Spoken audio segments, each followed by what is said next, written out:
The B-29 superfortress lay in the rice field like a fallen cathedral, its silver skin reflecting the cold December sun of 1944. Captain Takeshi Yamamoto stood at the crater's edge, watching farmers flee from what they believed was a metal demon sent by American gods. But Yamamoto was an aeronautical engineer before the war drafted him into intelligence, and what he saw wasn't demonic. It was terrifying in a different way. The bomber had come down almost intact after running out of fuel during a raid on Nagoya. Its crew had bailed out over the ocean, leaving behind this gift of unintentional intelligence. As military trucks arrived with his analysis team, Yamamoto noticed something that made his stomach tighten. The aircraft's metal skin was smooth, almost seamless, with riveting techniques he'd only theorized about in university. The wings stretched wider than any Japanese bomber, yet the structure appeared lighter, more elegant. Before touching anything, he walked the perimeter, counting the defensive gun positions, 10 machine guns, some in powered turrets that could track targets automatically. Japan's bombers carried 3, maybe 4 guns, aimed manually by freezing crewmen. This wasn't just a better airplane. This was a different category of engineering entirely. His assistant, Lieutenant Hiroshi Nakamura, younger and still burning with patriotic certainty, climbed onto the wing and peered into a shattered window. "Captain, the interior—" "You need to see this." Yamamoto pulled himself up, his fingers noting the anti-slip coating on the wing surface, another detail his country's aircraft lacked. Inside the fuselage, his breath caught. Padded seats, heating vents, insulated walls. The cabin was pressurized. He could see the seal mechanisms around every hatch. Japanese crews flew in open cockpits at high altitude, where temperatures dropped to 40 below zero. Frostbite claimed as many men as enemy fire. Here, American airmen had flown in shirt sleeves, breathing normally at 30,000 feet, while dropping bombs on Japanese cities. Nakamura was examining the instrument panel with wide eyes. "This altimeter goes to 40,000 feet. Ours stop at 25,000. "Because ours can't fly higher," Yamamoto said quietly. He was beginning to understand something that military headquarters refused to accept. That bravery and sacrifice, no matter how abundant, couldn't overcome this kind of material advantage. The hangar at Tachikawa Air Base became a temple of disassembly over the following weeks. Yamamoto's team of 15 engineers worked 12-hour shifts, documenting every component, every wire, every seemingly insignificant detail of the B-29. The High Command wanted answers. How do we build this? How do we stop it? How do we beat it? By the third day, Yamamoto knew the answers were nothing. Barely, and we don't. Lieutenant Nakamura maintained his optimism, pointing out components that seemed within Japan's manufacturing capability. "The electrical system, Captain, it's complex but logical. Our factories could adapt." Yamamoto nodded, not wanting to crush the young man's spirit yet. What Nakamura didn't understand was that copying one system meant nothing when that system relied on 50 other advanced systems, each requiring materials Japan didn't have, precision Japan couldn't match, and most critically, an industrial capacity Japan had never possessed. Even before American submarines strangled their supply lines. The engines told the story most clearly. Each Wright R-3350 duplex Cyclone produced 2,200 horsepower, more than twice the output of Japan's best aircraft engine. Yamamoto's team carefully measured the cylinder walls, the piston tolerances, the supercharger components. The metallurgy alone was beyond them. These engines required high-grade aluminum alloys and heat-resistant steels that Japan's depleted resources couldn't provide. But the engines were just the beginning. Senior engineer Kenji Suzuki, who'd spent 20 years at Mitsubishi designing the Zero fighter, called Yamamoto over to the nose section. "The bombing system," Suzuki said, his voice hollow. It's automated." They stared at the Norden bomb site, a mechanical computer that calculated wind speed, altitude, aircraft speed, and target distance, then released bombs at the mathematically perfect moment. Japanese bombers relied on pilot intuition and prayer. "How many man-hours to build something like this?" Nakamura asked. "Thousands," Suzuki answered. "And it's standard equipment. They put this in every bomber." That night, Yamamoto wrote the first section of his report for Imperial Headquarters, choosing his words carefully. Officers had been executed for defeatist talk. But as an engineer, he couldn't lie about mathematics. February brought snow to Tachikawa, and Yamamoto found himself sitting inside the B-29's fuselage during breaks, escaping the hangar's bitter cold. Inside the bomber, even months after it had fallen, the insulation kept the worst chill at bay. He would sit in the radio operator's seat, surrounded by equipment that represented a manufacturing sophistication his country simply couldn't match. The heating system fascinated and depressed him equally. Hot air from the engines was ducted through the entire pressurized cabin, maintaining comfortable temperatures, even at altitudes where the outside air could freeze exposed skin in minutes. Japanese pilots wore heated flight suits when they were available, which was increasingly rare. Those suits required electrical power that most aircraft couldn't spare. The B-29 had electrical power to waste. 4 engine-driven generators, backup systems, redundancy upon redundancy. If one failed, 3 others continued functioning. Japanese aircraft were built to minimal specifications to save weight and materials. If a critical system failed, men died. It was that simple. Nakamura found him there one evening, after most of the team had left. The lieutenant had lost his enthusiasm over the past weeks. The education had been brutal. "My brother flies Zeros," Nakamura said quietly, settling into the gunner's seat opposite Yamamoto. "Every week fewer come back. They tell us it's the pilot's skill, the warrior spirit that matters. But it's not, is it?" Yamamoto chose his words carefully. Walls had ears even here. "Your brother is brave. All our pilots are brave, but they're fighting an aircraft designed in 1940 against aircraft designed in 1943, and the Americans improve their designs every 6 months. We improve ours too," Nakamura said, but without conviction. "We make them lighter. We remove the radio to save weight. We take out the armor to make them more maneuverable." He paused. "We strip them down until they're flying coffins, and we call it improvement." The wind howled outside the hangar. Inside the B-29's insulated shell, they barely heard it. That contrast, Yamamoto thought, was the entire war in miniature. Outside, Japan endured and suffered. Inside this American machine, there was comfort, abundance, thoughtful design that valued the lives of its crew. He'd seen the oxygen system, individual regulators for each crew position with automatic backups. The revelation that broke Yamamoto's carefully maintained professional detachment came from a small metal plate riveted inside the bomb bay. Lieutenant Nakamura found it during a routine documentation session and called Yamamoto over, his voice strange. The plate read, "Boeing Aircraft Company, Seattle, Washington. Aircraft serial number 42-24621, manufactured November 1944. Inspector J. Morrison, badge Nutter 4621. Yamamoto stared at the date. "This aircraft was built 2 months ago." "Yes, Captain. And it's already here, already shot down, already being studied." He did the mathematics in his head, then pulled out his notebook to confirm, needing to see the numbers in writing. The B-29 program had started production in 1943. This aircraft bore serial number 24,621. Even accounting for different numbering systems, that meant thousands of these bombers had been built. Thousands. Japan's entire aircraft production for 1944 had been roughly 25,000 planes of all types. Fighters, bombers, trainers, everything. And that number was declining as American submarines choked off oil and raw material supplies. Senior engineer Suzuki joined them, having overheard. His face had aged 10 years in the past months.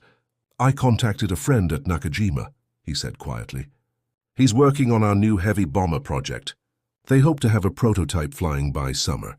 One prototype, and it won't match this." He gestured at the B-29. "Not in range, not in payload, not in survivability." Yamamoto walked to the aircraft's tail section, where they documented the armor plating protecting the tail gunner. American bombers armored their crews. Japanese commanders spoke of pilots as expendable, as cherry blossoms falling for the emperor. Beautiful rhetoric that meant young men burned alive in unarmored fuel tanks. "How many of these do you think they've built?" Nakamura asked. Yamamoto had been wondering the same thing. "I don't know. High enough to send hundreds on raids, enough that losing one doesn't matter to them." He thought about Japan's most advanced bomber, the G-4M, called Betty by the Americans. Fast but unarmored, it burned so easily that crews called it the flying lighter. Every G4M was precious, irreplaceable. America could lose B-29s and build more faster than Japan could shoot them down. March brought orders from Imperial headquarters: expedite the report, focus on countermeasures, identify weaknesses. Yamamoto sat at his desk in the hangar office, surrounded by months of technical drawings and analysis, trying to write something that wouldn't be a lie, but also wouldn't be defeatist enough to warrant punishment. The truth was simple. The B-29 had almost no practical weaknesses. It flew too high for most Japanese fighters to intercept. Its defensive armament was devastating. Those powered gun turrets could track and fire with mechanical precision. The crews were trained, rested, well-fed, and behind each bomber stood an industrial empire that could replace losses faster than Japan could inflict them.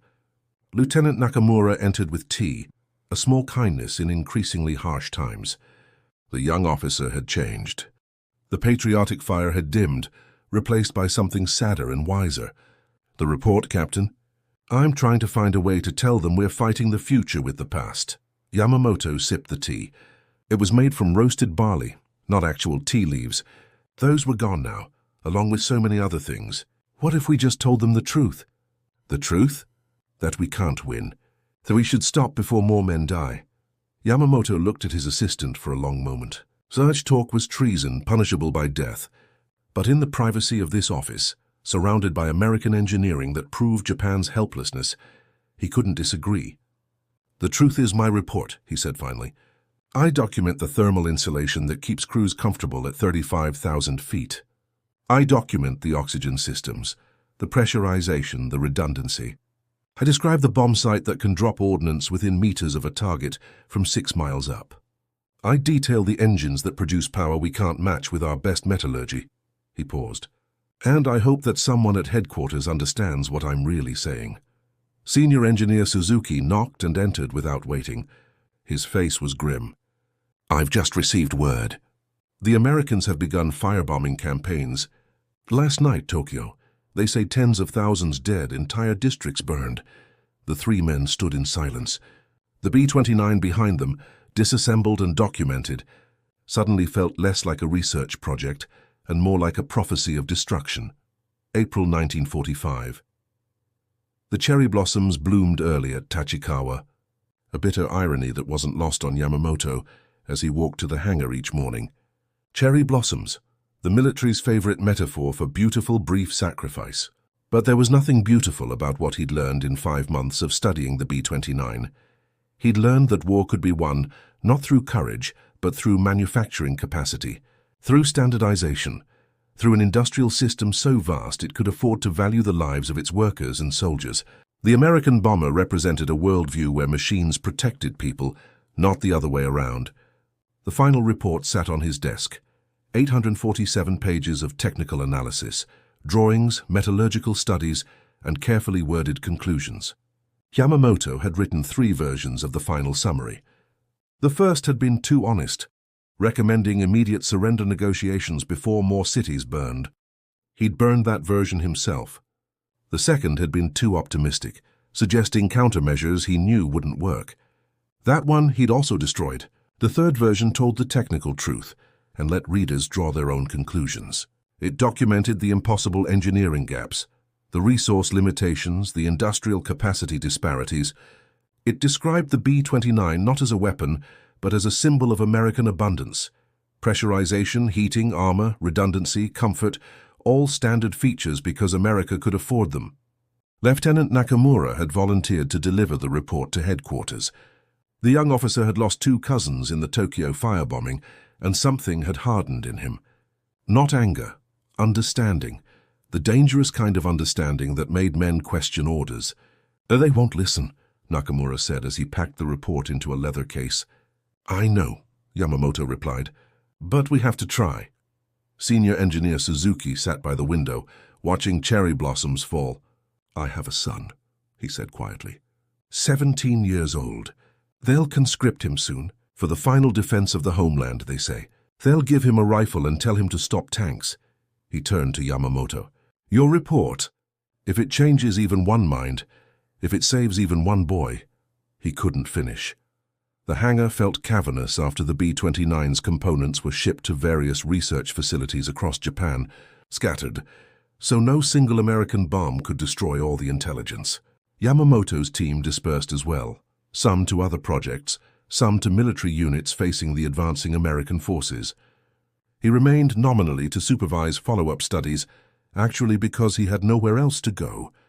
His wife and daughter had evacuated to her family's farm in Hokkaido. He hadn't seen them in 8 months. Lieutenant Nakamura returned from Tokyo in mid-May, looking shaken. "The report?" Yamamoto asked, though he already knew. "Filed and forgotten. Our colonel called it technically interesting but strategically irrelevant.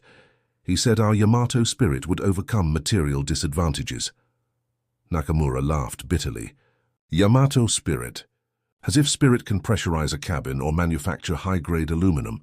They stood in the empty hangar, where the B-29 had been. Yamamoto could still see the outline on the floor where it had rested, oil stains and scuff marks like a ghost. "What will you do now?" he asked his assistant. "I requested transfer to a hospital unit. If I can't stop the war, at least I can help the wounded." It was a good answer, perhaps the only good answer. That evening, alone in the hangar office, Yamamoto wrote a letter to his daughter.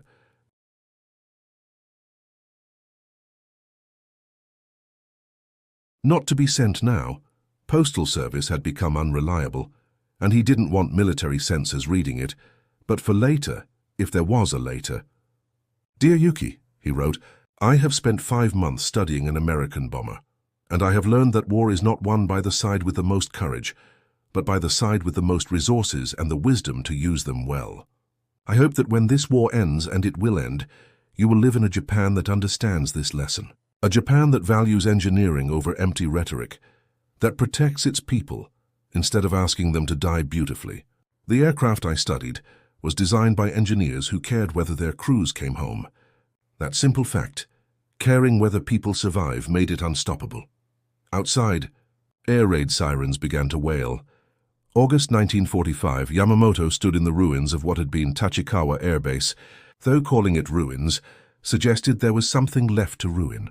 The hangar was gone, the offices were gone, his report, all copies he knew of, were gone, turned to ash in a firebombing raid. He'd survived by chance, having been away visiting a materials laboratory when the B-29s came. The terrible irony wasn't lost on him.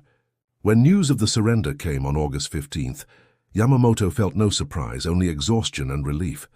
He sat on a piece of rubble that had been the hangar wall and thought about the bomber that had landed in the rice field 9 months ago. It had been a message, really. A message written in aluminum and steel, in pressurized cabins and redundant systems, in engineering that valued human life. The message said, "We can afford to protect our crews. We can afford to build these by the thousands. We can afford to lose some and build more. You cannot." The war was over because engineers on both sides had done the same mathematics, and one side had accepted the answer. Lieutenant Nakamura found him there 3 days later. The young officer was thinner, worn, but alive. "I tried to find our report," Nakamura said. "See if any copies survived." "It doesn't matter," Yamamoto replied. "Anyone who wanted to understand, understood. Anyone who didn't want to understand wouldn't have been convinced by 1,000 reports." They sat together in the ruins, watching Japanese civilians move through the wreckage, beginning the impossible task of rebuilding. "What did we learn?" Nakamura asked. "That wars are won in factories before they're fought in the sky. That engineering is an act of philosophy. It reveals what a society values. The B-29 valued its crew's lives. Our aircraft didn't, not really.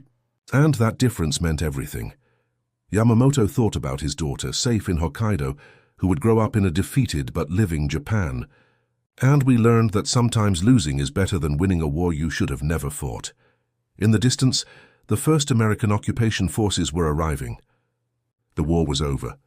The lesson, written in the pressurized cabin of a downed bomber, had been learned at a terrible price.